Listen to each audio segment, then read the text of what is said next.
fait, avec David, dès la première réunion, on s'est mis un peu d'accord sur le style qu'on allait aborder pour le projet.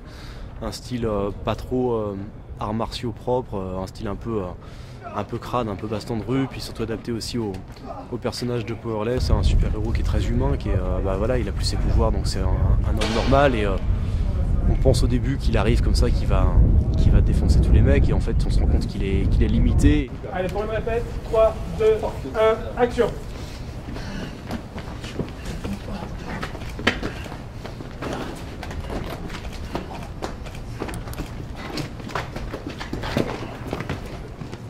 Ce qui est bien avec David, c'est que c'est assez rare pour un réalisateur, c'est qu'il est passionné d'arts martiaux et de films de combat.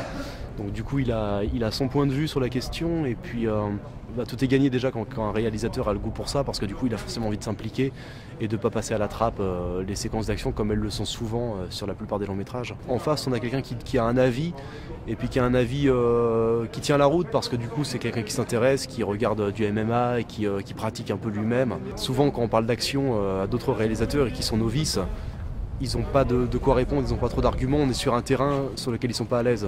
Que là David du coup lui s'y intéresse, il aime ça, on peut avoir un vrai dialogue là-dessus, échanger, et bon voilà, c'est pas du tout le combat du siècle, mais si la séquence est vraiment dans l'esprit du court-métrage et adaptée au héros et au scénario, on a tout gagné quoi.